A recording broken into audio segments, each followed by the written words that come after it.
good morning, and welcome to The Good Life with me, Eileen. We are here on Relationship Tuesday, and we are here to open your mind.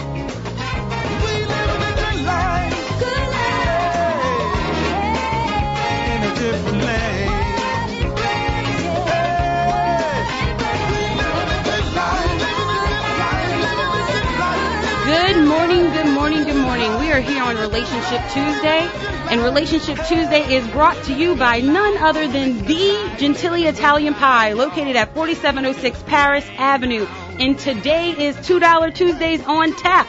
So make sure you visit Gentili Italian Pie, which is home of the family happy hour. $5 wings, $5 personal pizzas, $5 drink specials, Tuesday through Thursday. That's 3 p.m. to 7 p.m. That's when you pick up your kids and they're hungry and you don't feel like cooking. Yes, dine in or carry out. 504-826-9180. That's 504-826-9180. And Uche, you're looking too comfortable over there, so I need you to come up to the mic and tell us what $2 Tuesdays on tap. What do they have? I know my favorite is Angry Orchard. I'm sure I say that every week. Blue Moon, Abita Amber, Rebirth, which Rebirth, what's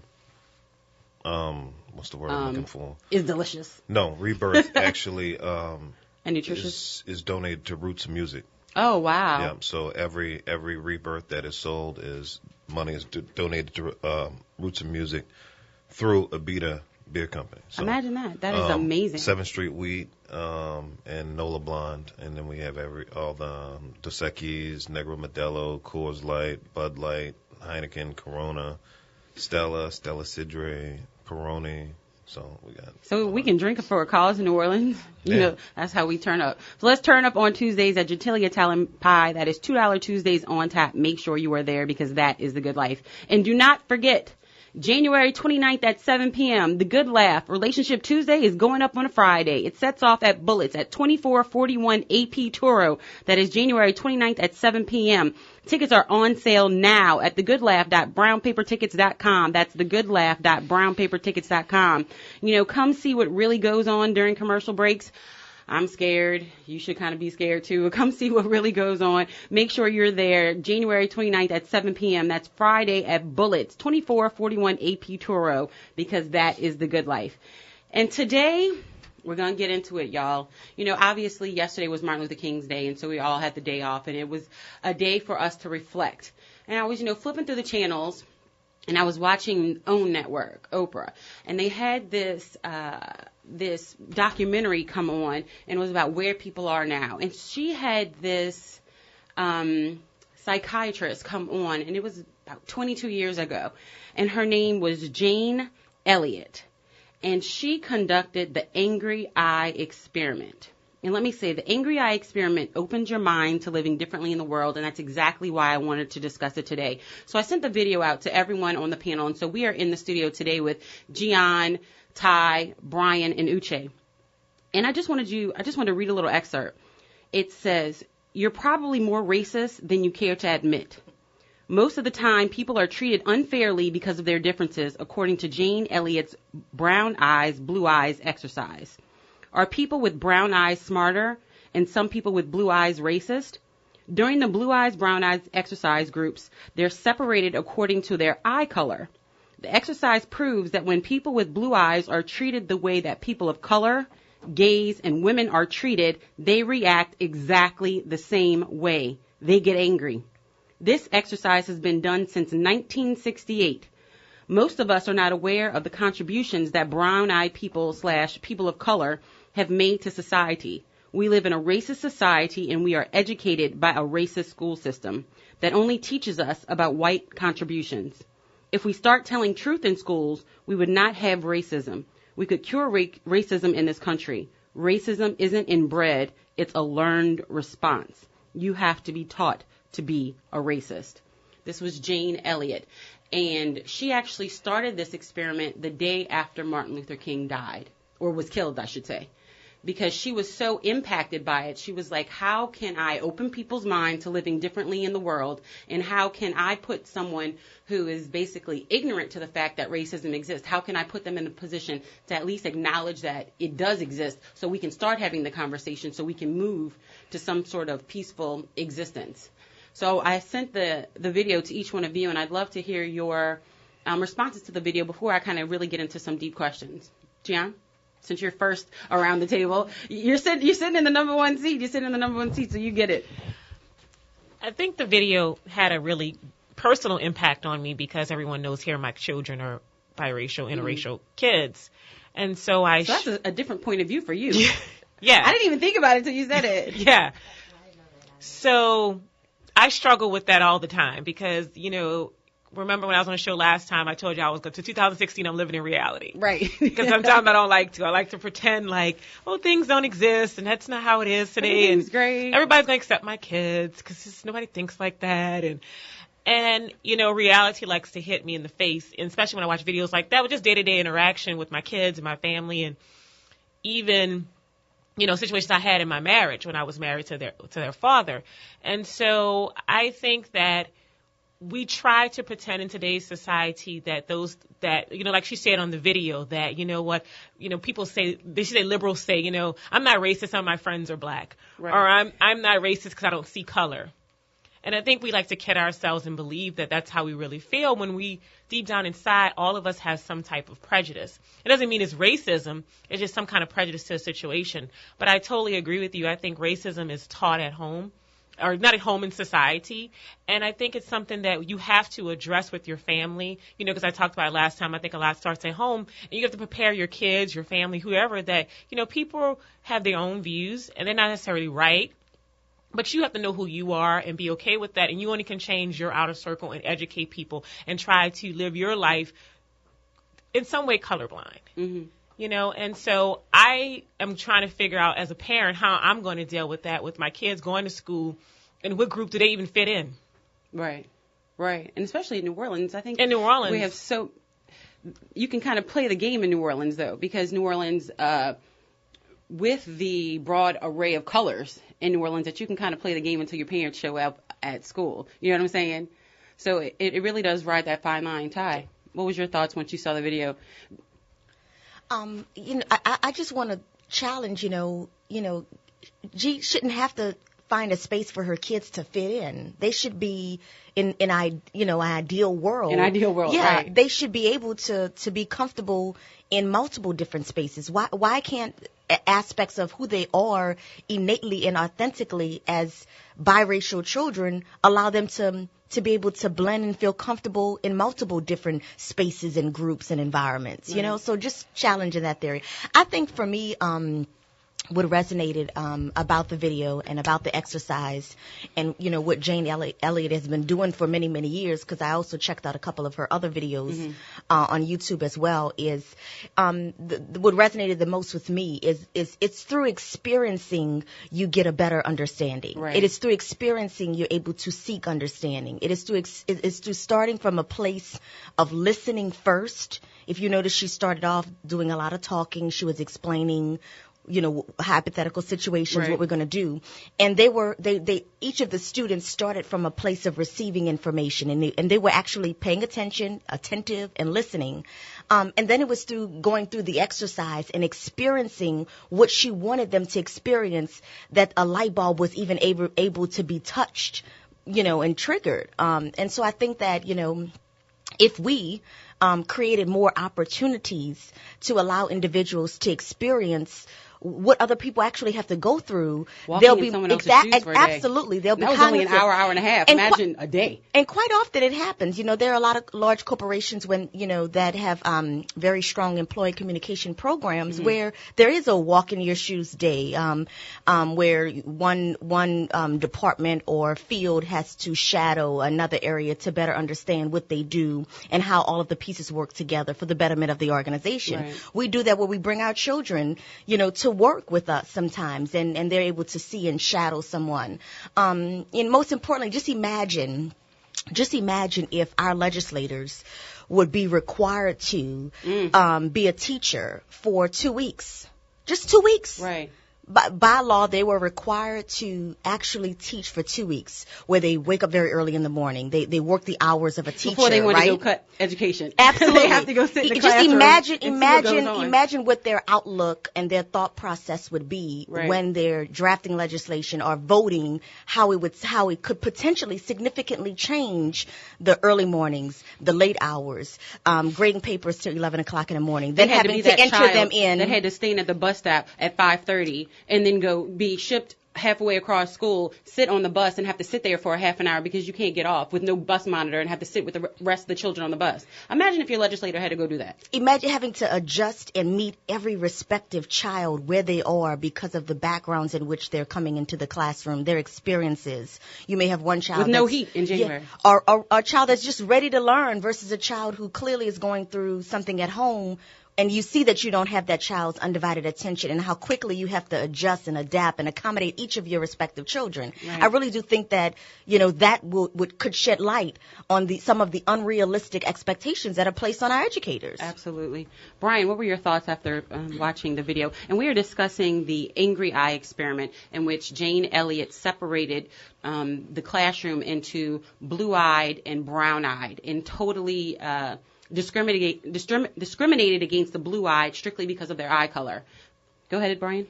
Good morning. Good morning. I think morning. Dr. Elliott's experiment, her experiment highlights the vast nature by which racism and discrimination permeates our society. And I think she does it in a two-edged sword kind of way. On one level, she takes to where she shows how easy it is to indoctrinate and cultivate hatred very quickly and easily simply by bestowing privilege upon one group, which follows the history of our country. And then secondly, she highlights the fact that we still have not done even a little bit of the heavy lifting in changing what our society has still dealt with, which is our original sin, which is slavery. And the fact that by creating a society based upon privilege and access and opportunity and information for one group of people simply based upon skin color, she highlights that we still haven't done the work because we still have to contend with that very issue today. So kind of as Ty said, why do we have to create this space to deal with this? Because we haven't done the real work. Right. So yes, through all the years of Jane Elliott's work, through all the years of Tim Wise's work, through all the years and deaths of Dr. King and Medgar Evers and Malcolm X, have we really even begun to change that? I mean, we still have in our Constitution that African Americans are 3/5 a person. We still have in our Constitution that the Voting Rights Acts are still being voted on every so many years. We have not solidified the means by which equality can actually be achieved. So I think her experiment does justice, but it also highlights the vast injustices that still, exist. Absolutely. Uche, thoughts on the video? The angry eye experiment, it's where they separated the classroom into the blue-eyed group and the brown-eyed group, and they actively discriminated against the blue-eyed group. Well, for me, it touched the area in my life that I had to go back, and it was very much intentional by my parents. I went to all-white school, and I was the only black kid in school until my brother came. The only. Wow. Then when my brother came, it was the two of us. And for us, it was very much intentional for my dad to do that because he couldn't change our color, but he could show us what the world is like, to shine a light and be like, this is what the world is like. So you're going to go to school and get your education? Because that is education, because this is what the world thinks of you. And when you come home, you're going to get your Nigerian education. And I'm going to teach you about the Biafran War and Kano riots, where my grandmother, my mother lost life, brothers and everybody else lost life. 1 million people lost in a war.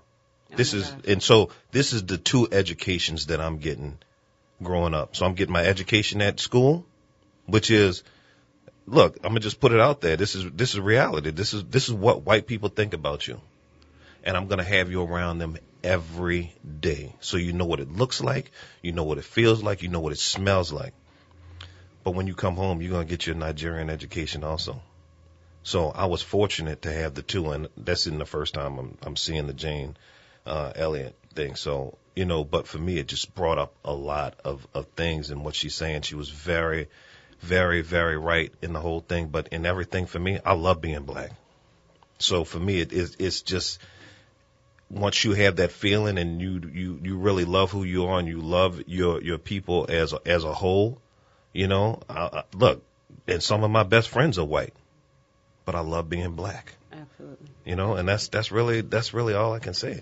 Eileen, can I add to this? I want to ask the panel this question: do you think that we sometimes forget the struggles that happened before, and that we try to sometimes forget that this world is still racism and we still have these views out there, and we get caught up in our own reality, and we don't take the time to say this is really still going on, because it's like, oh, well, we have advanced, we live in these neighborhoods, we have all these access, we don't experience this every day, because the world really still the same the way. And I think sometimes even I fall victim to that we get complacent. We think, oh, things are not the same as they used to be.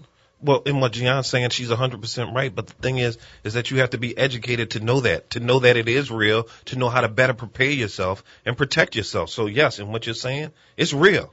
But once you've educated yourself, you can protect yourself. If I know that you have a gun and I put on a bulletproof vest, then I'm protected. I can't protect you from carrying a gun.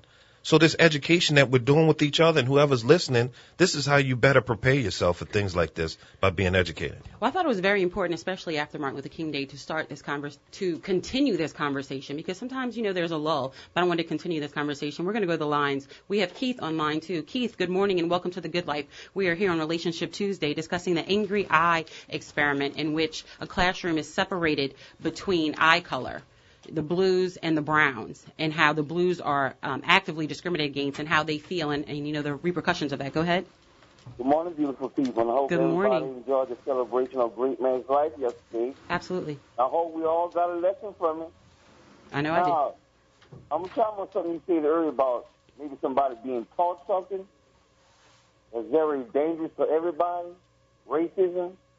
Just like the gentleman I too went to 2 mixed schools, junior and senior high school. Now, here's one.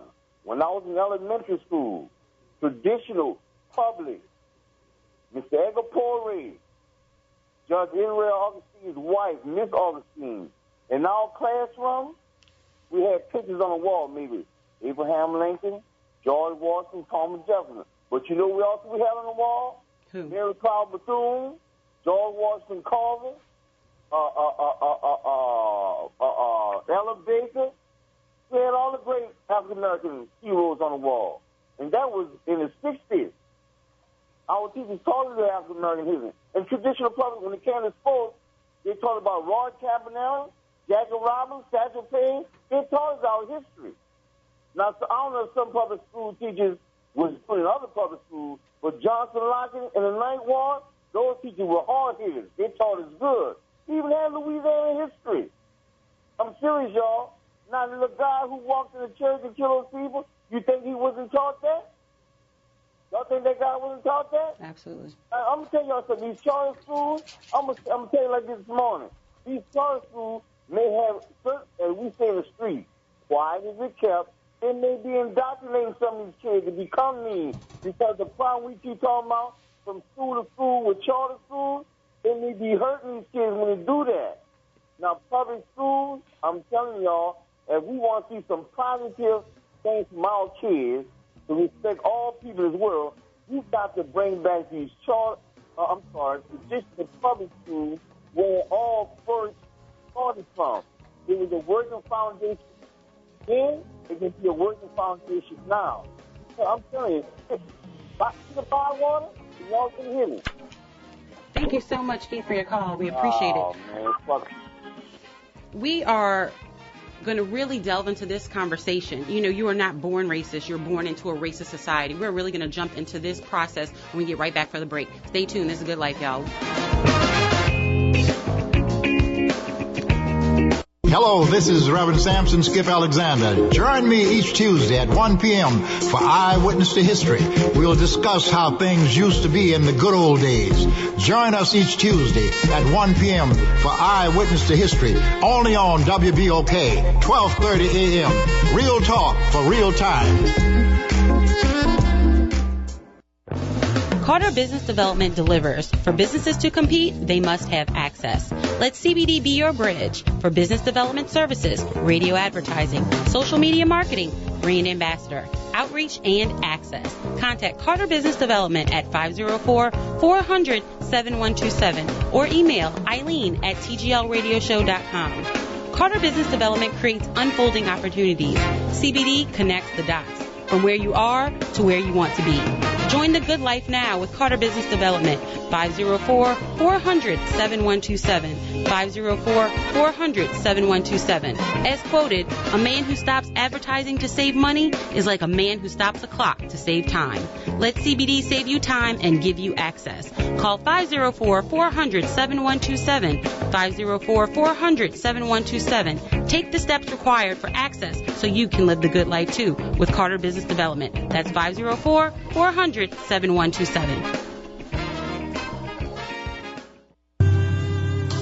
Grammy Award-winning musician Irvin Mayfield and the New Orleans Jazz Orchestra will premiere Mayfield's original composition, Blank Lives Matter, at the People's Health New Orleans Jazz Market from Thursday, January 21st through Saturday, January 23rd. Blank Lives Matter asks whether the need to identify whose lives matter, especially when it's black, reflects our hesitancy to conversations involving race. The suite will consist of 12 tone poems, each focused on a specific person or topic. A tone poem is a piece of orchestral music that illustrates or evokes the content of a story, piece of art, or other idea. Join me on January 21st through the 23rd for Blank Lives Matter, a new commissioned work by Irvin Mayfield and the New Orleans Jazz Orchestra. Reserve your tickets at eventbrite.com or visit www.thenojo.com. That's www.thenojo.com.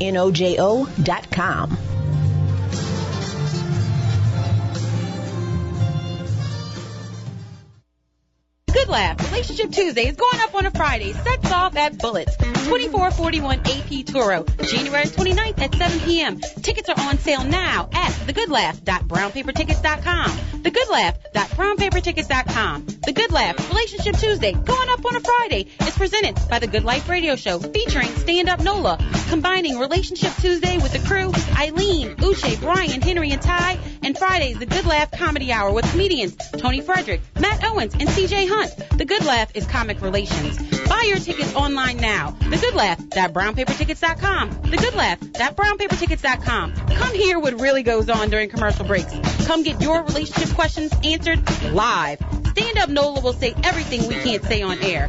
The Good Laugh Relationship Tuesday going up on a Friday at Bullets, 2441 AP Toro, January 29th at 7 p.m. Tickets are going fast, so purchase online now at thegoodlaugh.brownpapertickets.com.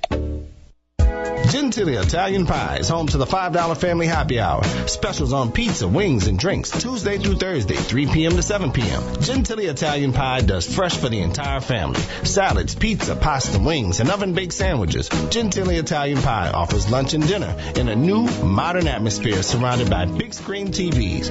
Dine in or carry out by calling 504-826-9180. That's 504-826-9180. Relax. Have a drink from the fully stocked bar or beer on tap while your order is made from the freshest ingredients. Gentili Italian Pie, 4706 Paris Avenue, is home where everybody knows your name. So bring the family to Paris and Marabou for the $5 Family Happy Hour, Tuesday through Thursday, 3 p.m. to 7 p.m. That's Gentili Italian Pie.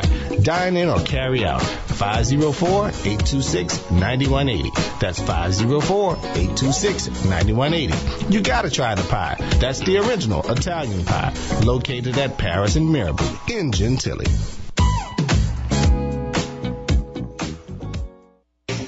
Are you looking for a better way to get fit? Bored with the same old routines? Looking for results or a way to instill discipline in the kids? Tiger Rock Martial Arts is the answer with Taekwondo, kickboxing, and self-defense classes. Tiger Rock diversifies your training in ways that allows individuals of all ages and fitness levels to feel like a champion. Join Tiger Rock today. TigerRockNola.com or 504-455-9694. That's 504-455-9694 with a 3-class starter pack. Start starting for only $38, which includes your training uniform. Learn, grow, and succeed with Tiger Rock's 3 convenient locations: Old Metairie, West Bank, and Clearview. There's no better time to start gaining strength, skills, and protection for life than now. 504-455-9694. 504-455-9694. See you on the mat.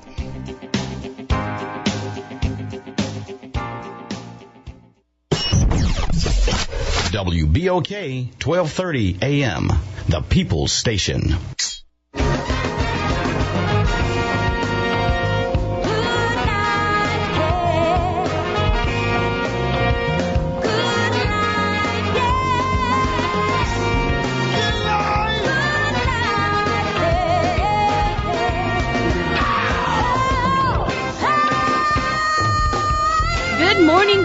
Good morning, and welcome back to The Good Life with me, Eileen. We are here on Relationship Tuesday, and we are here to open your mind.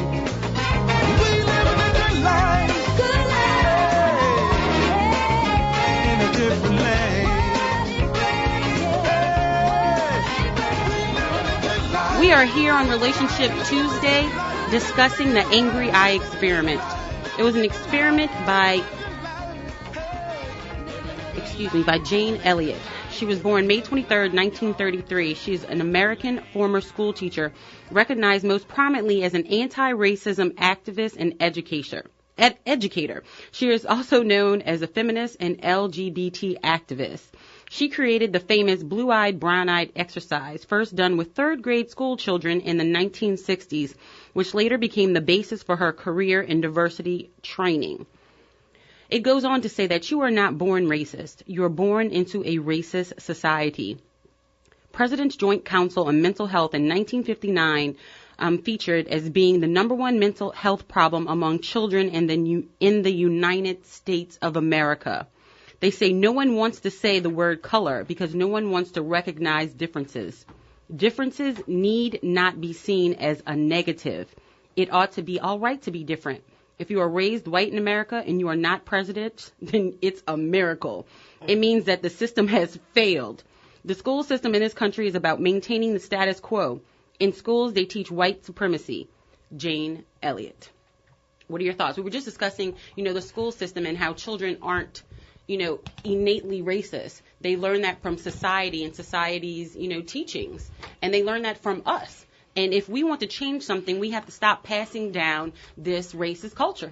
And number one, recognize that it exists and stop saying that it doesn't exist between different races and between our own community. Because you can't start pointing fingers until you do some self-reflection. And there's a lot of self-reflection that we have to do within our own community.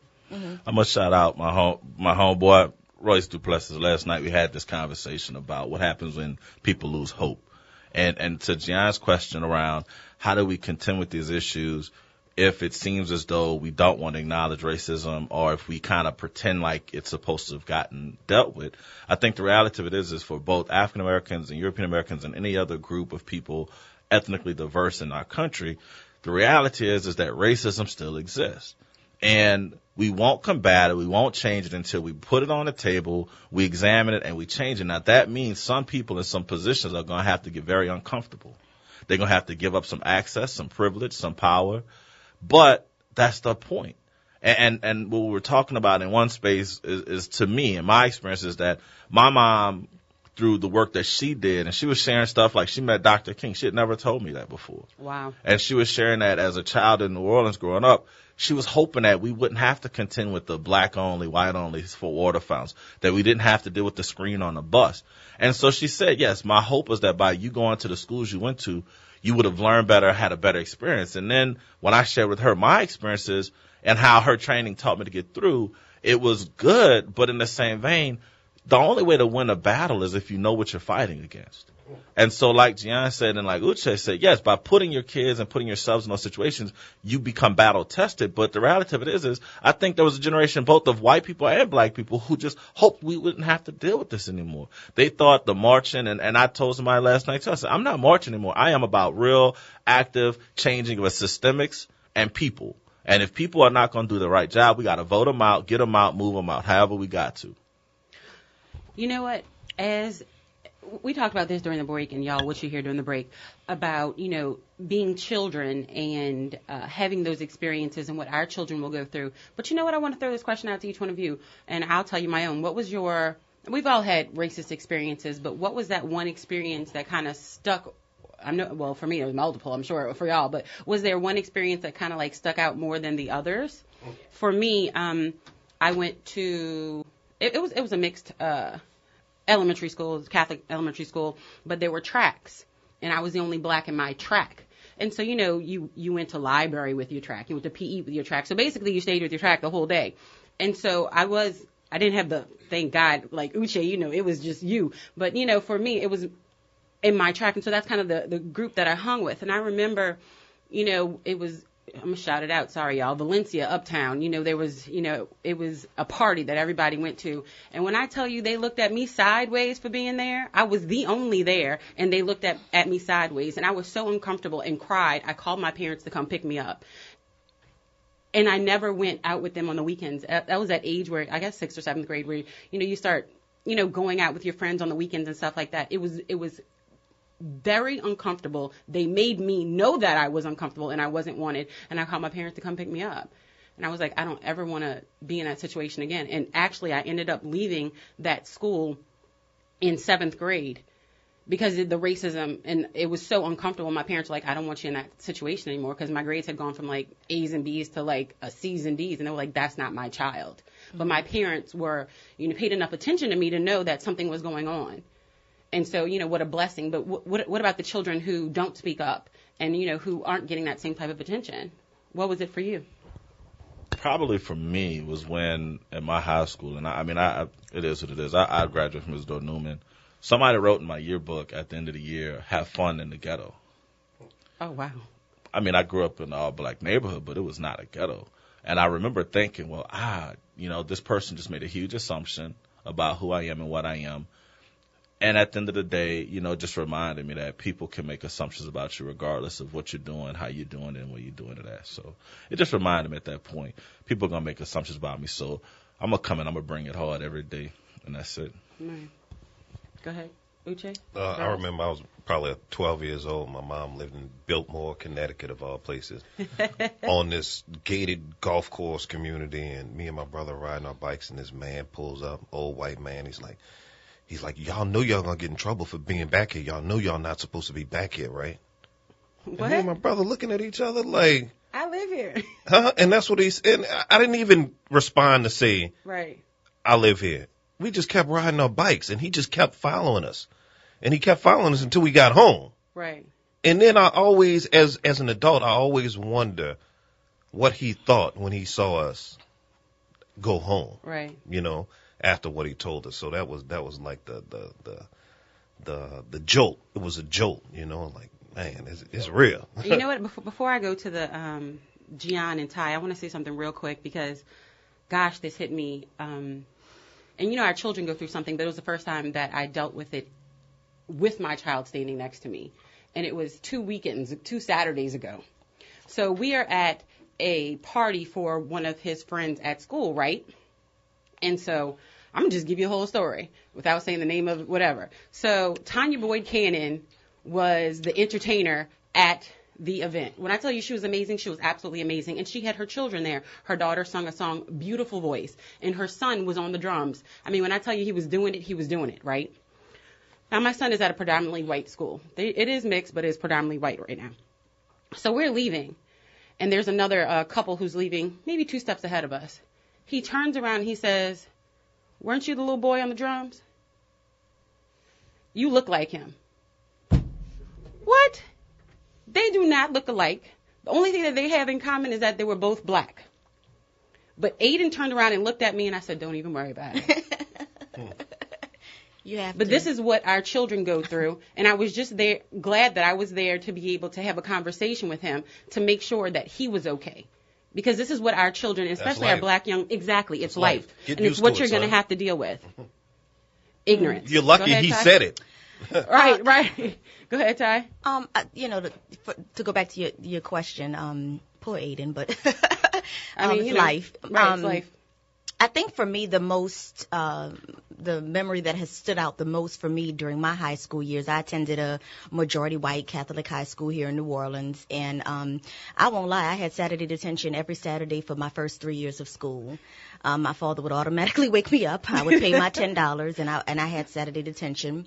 And I had it so much that one Saturday I showed up and my name wasn't on the list. And she was like, Miss St. Julian, I know you need to be here. But nonetheless, I think for me was eventually, I cleaned up my act, or I was, I guess, better able to adjust and conduct myself in a space that was very challenging for me because of how rules were enforced. And because I grew up in the family that I grew up in, that I'm extremely grateful for, I would speak up about it. I would call out teachers and how certain rules were enforced. And now, as an adult, it's laws and so forth. But I think for me was when I tried out. I grew up dancing, and I wanted to be a cheerleader. Mm-hmm. And I desperately wanted to be a cheerleader. So I cleaned up my act, got my grades together, got my behavior together. I had a year and a half of no problems. So I tried out for the cheerleading team and scored the second highest score. Wow. The only individual that I didn't beat was a young lady who could tumble. Mm. And then everybody ran to the board to see where you scored in audition and who actually made the team. Mm-hmm. And I noticed that I scored the second highest score, but I didn't make the team. So everybody's like, oh, my God, what happened? What's wrong? Yada, yada, yada. So at that time, same day of, the cheerleading coach and the dance team coach pulled me on the side and said, we know you scored the second highest score, but as you can see, you didn't make the team. Mm-hmm. And that they were just uncomfortable with me being on the cheerleading team. But in that very same hallway, in that very same conversation, the cheerleading coach, I don't want to call out their names because two of them are still at the school right now.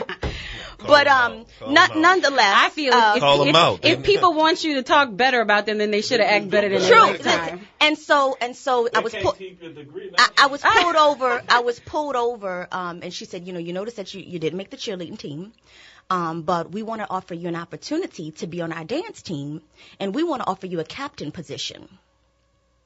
So I looked at her just how you're looking at me in utter disbelief. Utter disbelief. Because I couldn't believe, okay, so I did everything I was supposed to do. I conformed on paper to the expectations so that I could qualify for the cheerleading team, scored the highest score, and I still couldn't be on the team. However, I was being offered an opportunity to be on the dance team without auditioning and was offered a captain position. Because you can entertain. And I truly believe if it wasn't for my family and my parents and my upbringing, that I would have probably said yes and was excited about that opportunity. Right. But I simply looked at both of the coaches and said, you know what? Thank you, but no thank you. And I walked off, and at that point I was just done for the remainder of my high school years. But I understood, and I was happy and fortunate to be able to understand exactly what was transpiring while I was experiencing it at such a young age.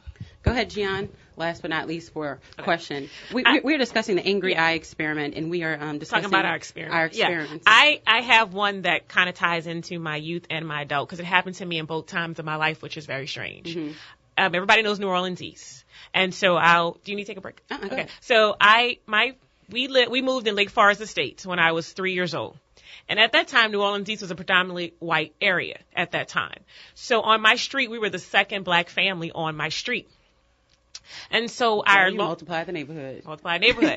And so while our alarm went off in our house, and I walked outside, and the neighbors had just moved in. They built a new house next door, and so they were like, "Oh, what's going on?" So my neighbor walked up to me and said, "What floor do you guys live on?" And I was like, I think I was like 6, and I was just like, "Huh? What do you mean, sir? This is our house." He was like, "Aren't y'all the maids?" Wow. And my mom just looked mortified. And I was like, "Mommy, this is our house, right?" And so. Well, you're questioning your mother. Yeah, So when they found out that they were living next door to not the maids, but this black family in this house, they put up a fence. So I drive by still to this day and I look at that double fence, and I'm going to show my children that double fence one day. I'm going to see they put that up because mommy was black. And look at you now. So yeah, right. So, no, and I'm mortified. So fast forward this quickly to 2014 when I bought the house. Mm-hmm. So I bought this house, and this is important for me to say. I bought this house, and the guy who I bought the house from is incarcerated. Mm-hmm. He's in jail, right? So the neighbors come to tell me, oh, welcome, whatever. And they were like, oh, my God, Mike would be flipping over his grave if he knew a black woman bought this house. He is in jail, okay? But it's 2014, and once again, because I have something that some people receive I shouldn't have because I'm a minority, then it must be an issue. And I just couldn't believe. I called my mom. I'm like, do you know this neighbor told me that the guy who had the house, who's a criminal, would be upset because a black woman owns this house. That is and my neighbor thought it was okay. Like, that was okay to say. That was okay to say, like, oh, okay. Like, you know, like the guy who owned the house was a bad person, but no, you're a horrible person for even saying that. You're worse than he is. And so, you know, I know that we have to take calls and break, but I really want to discuss, because once again, in my world, in my reality, I'm thinking it doesn't matter what color I am. I'm buying this house. It doesn't matter what this neighborhood looks like, who lives there. I could afford it. I'm buying it, right? It didn't matter. But sometimes every now and then reality kicks you back to say, this is really going on. Absolutely. That's exactly the conversation we're having today. We're discussing Jane Elliott's angry eye experiment, the brown eye, blue eye experiment. You know, we're all raised with some racist belief, even though we may not want to admit it. Is it possible to recondition racist beliefs? We're going to discuss that when we get right back. This is Good Life, y'all. Relationship Tuesday. Join us every Monday through Thursday for the Conscious Hour with Chuck Perkins, dedicated to the upliftment of black people and the destruction of false narratives that help to keep black people down. That's the Conscious Hour with Chuck Perkins on WBOK every Monday through Thursday, 11 a.m. to noon. Real talk for real times.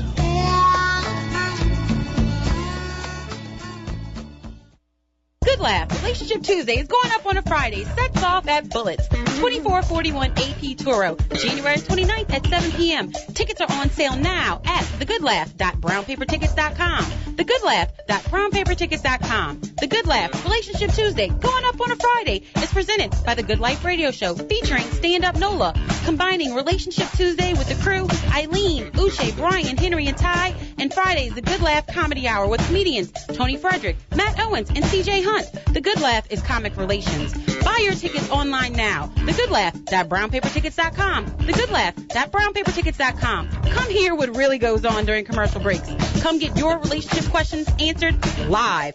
Stand Up Nola will say everything we can't say on air.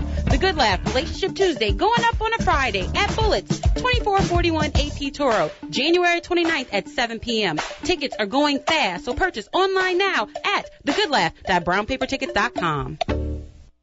Gentili Italian Pie is home to the $5 Family Happy Hour. Specials on pizza, wings, and drinks Tuesday through Thursday, 3 p.m. to 7 p.m. Gentili Italian Pie does fresh for the entire family. Salads, pizza, pasta, wings, and oven-baked sandwiches. Gentili Italian Pie offers lunch and dinner in a new, modern atmosphere surrounded by big screen TVs. Dine in or carry out by calling 504-826-9180. That's 504-826-9180. Relax. Have a drink from the fully stocked bar or beer on tap while your order is made from the freshest ingredients. Gentili Italian Pie, 4706 Paris Avenue, is home where everybody knows your name. So bring the family to Paris and Marabout for the $5 Family Happy Hour, Tuesday through Thursday, 3 p.m. to 7 p.m. That's Gentili Italian Pie. Dine in or carry out, 504-826-9180. That's 504-826-9180. You gotta try the pie. That's the original Italian pie, located at Paris and Marabout in Gentili.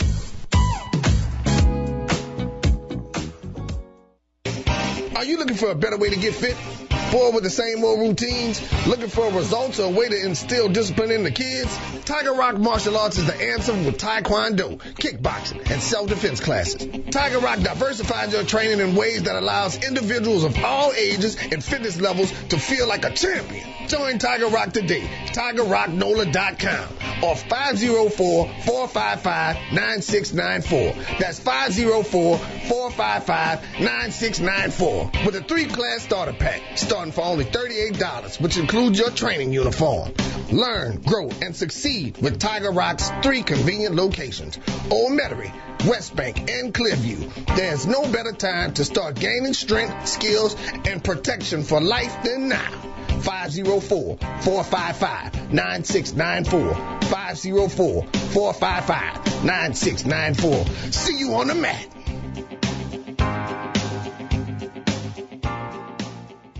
This is Darrell Hall over at Peak Mountain Technology Solutions. One of the questions we get asked often is how should a company go about protecting its computer systems environment from viruses or cyber attacks? For starters, it is important to adopt a few habits to help protect your computer systems. For example, use strong passwords for logging into computers. Passwords should not be something that are easily guessed by someone else. If you need to leave your computer or tablet for any length of time while at work, place it in lock mode or shut the computer's power down. Use caution when clicking on attachments or web links received through email from people you don't know.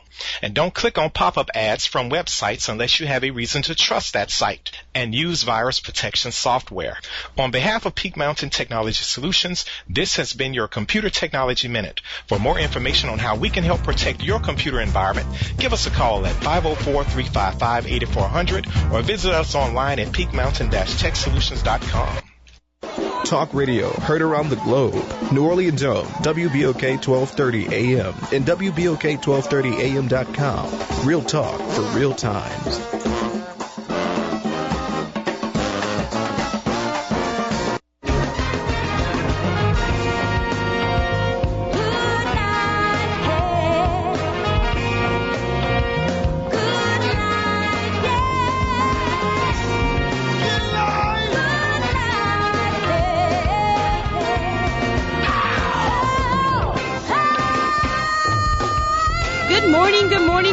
And welcome back to The Good Life with me, Eileen. We are here on Relationship Tuesday, and we are here to open your mind.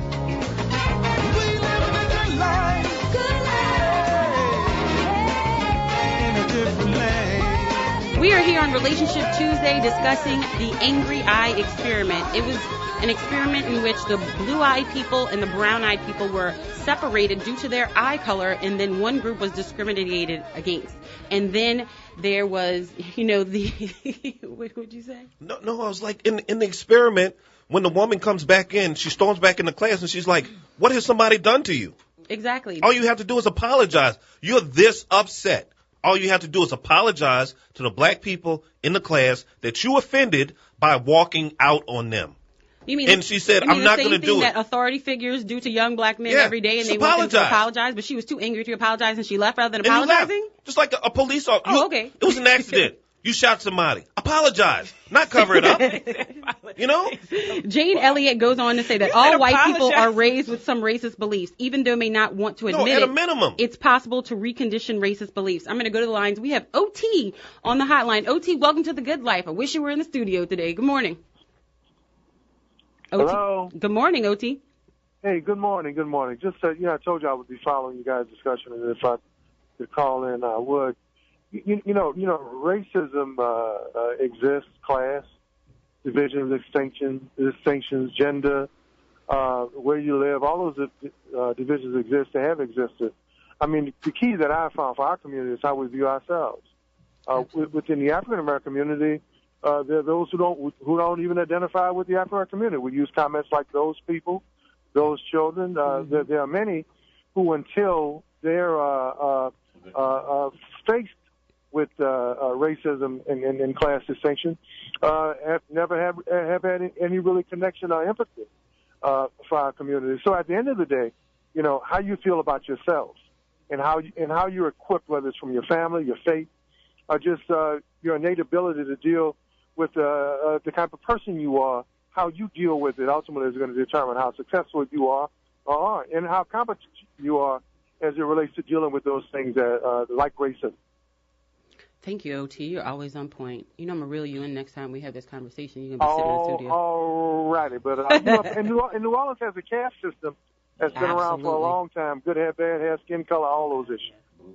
Absolutely. Absolutely. So how can we start to, I mean, number one, you have to have the conversation, which is what we're doing today. How can we begin to, tackle these types of ills in our community? I'm going to go to line 2. Welcome to The Good Life with Eileen. You are here on Relationship Tuesday with the crew. Gian, Ty, Uche, and Brian. Good morning, ladies and gentlemen. Good morning. How y'all doing this morning? We are wonderful. It's a blessing to be alive, huh? Absolutely. And another day I never saw before, huh? Yes, sir. And you teach hatred. You teach that, and for every community uptown, every neighborhood uptown or downtown neighborhood, we had a neighborhood, and the people that live in that neighborhood know each other. And your child do something wrong, guess what? He can beat you too. And when you get home, you get another beat. You know. See, our people raise us. See, I'm from the fathers, I could see, from the 51 all the way up to the 70s. Our people raised us. Absolutely, it was done as a community. And we was raised well, and we had put it this way, we had a child life. Right. We had sweet shops. We had the Lincoln Beach, which they got rid of Lincoln Beach because they see Lincoln Beach was polluted, and Lincoln Beach wasn't polluted. Thank you so much for your call. I'm going to get to the lines. We have Sekou on line 3. Thank you so much. Sekou, welcome to The Good Life on Relationship Tuesday. We are discussing the angry eye experiment in which the blue-eyed and the brown-eyed were separated due to eye color, and then one group was discriminated against so that they could feel what racism feels like. Go ahead. Yeah, no, I'm familiar with Jane. I got a background in psychology, plus I love social psychology in particular. But anyway, I know I push for time. Lee told me to hurry up on this. Yeah, go ahead. Here's the phenomenon that I noticed. I'm over 70. I'm 72 years old, right? Pushing towards 73 years old. So born in 1943 in New Orleans, lived all over the world, all kind of places, right? And what the phenomenon that gets in my claw in New Orleans is I watch people in my age group, cohorts, went to high school with me, all black high school, all black elementary school, junior high, whatever, knowing the race and nature in New Orleans specifically, in this country in general. Why did this is going to be like, put your helmets on and arm on, because this might be a little hard. Why would certain parents who had that experience, similar to mine, went to all black public schools or whatever, all black Catholic schools, submit their children in the looked like it started happening in the 1980s, so-called during integration, post-integration, socially put them kids education in an institution that already the Newmans, the De La Salle, the Brother Martin submitted them to that experience when they themselves had experience that was beautiful and meaningful and nurturing in a public all-black environment. That's all I got to say. Well, you know what, Sekou? I have a couple. It touches base with probably everybody on that panel. I'm not sure everybody, but most of y'all had that kind of experience where I noticed that Mark Moria has some bad experience. Well, you know what? I have 3 minutes left, so I'm going to let them respond to your question. Go ahead, guys, since y'all are firsthand experience. So I'm going to say first off, my experiences at Newman were wonderful for me, because I can say for some of the same stuff I had to deal with at Newman, both of my degrees, my bachelor's and my PhD, I went through some of the worst stuff at HBCUs. So I'm not going to put down Newman or Brother Martin or any other school for experiences that people put on you. But what I will say to the point about education is this: we have always been known to traverse divides and do things that have never been done before. So by going to Newman, Brother Martin, Jesuit, that wasn't anything different. All it was a new opportunity that we had to grow through. But I will say, I won't tell the stories about what I dealt with at Southern and Jackson State, but it was no different. It was still people. And like I tell people about church experiences, the only difference between people in the church and people in the street is where you find them. Hello. I can say, go ahead, Uche. I can say through explanation through my parents has been, and my dad graduated from Meharry, My mom graduated from Vanderbilt, so I got it on both sides, and both of them, one PhD, one doctor. But they wanted something better for me than they had for them, and that's why they put me in the school. Why would you want to put your children in the same position you were in? That was the whole point, for you to be better, so you can provide your children a better opportunity than you had. So they can provide their children a better opportunity than they had, and so on and so forth.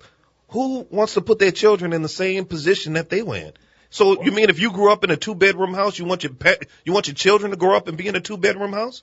And you want their children to be in a 2-bedroom house? Yeah, Uche, we just talked about that. Unfortunately, right now, it's real because we live in reality for 2016. Right. The good schools in the city right now are unfortunately predominantly white schools. Yeah. Now I know people call in and argue with me about their fight with that about it, but that's just a reality. And I mean, we need to change that in the city, but that's a whole other conversation. But as a parent, you want what you think is the best for your children. And unfortunately, at right now, today, reality is the schools that our children go to or what we deem is best. And unfortunately, sometimes they are predominantly white schools. And just one more point, back in that day in the 50s and 60s, look, it is what it is. Some people went to the schools they went to because they couldn't afford to go anywhere else. It's crazy. If you can afford to send your children to a better school, why wouldn't you? Yeah, I would just have to echo, Gian's point that she just made as well. And my daughter is I'm a product of both public and private. She's a product of public and private as well. She's currently in a public school. And if I had if I like to Uche's point, if you could afford to send your child to a better school, any parent that cares deeply for their child would do that. My last thought would be that when it comes down to dealing with the issues of racism, discrimination in our communities, we have to hold ourselves accountable, and we got to act. So like we said on Dr. King's Day, it's not a day off, it's a day on. We got to get back on and start changing things. There you go. And this is the good life. Jane Elliott started this experiment the day after Dr. Martin Luther King was killed because she decided to do an exercise that would help her students understand racism. She says white people's number one freedom in America is to be totally ignorant about those who are other than white. Their number two freedom is to deny that they are ignorant. She wanted everyone to be aware of how the system works. She says laws are made to support white superiority, and when others catch on to how it works, then the system changes and laws are changed. She said she didn't invent this exercise. She learned it from Adolf Hitler. When people of color get tired of being exposed to racism, they can't just walk out because there's no place for them to go. Racism is based on power. People shouldn't deny differences. They should accept them and appreciate them, and that's the good life. So make sure that you follow us on social media, on the Good Life Radio Show on Facebook, Twitter, at TGL Radio Show, Instagram, at TGL Radio Show, because the link to her experiment is there, so you can watch the video for yourself and you can decide for yourself, put yourself in somebody else's shoes. That's the good life. And today is $2 on Tap Tuesday at Gentili Italian Pie, so make sure you go to 4706 Paris Avenue, home of Family Happy Hour, $5 wings, $5 personal pizzas, $5 drink specials. That's Tuesday through Thursday, 3 p.m. to 7 p.m. Dine-in or carry out, 504-826-9180, because that's the good life. See y'all tomorrow.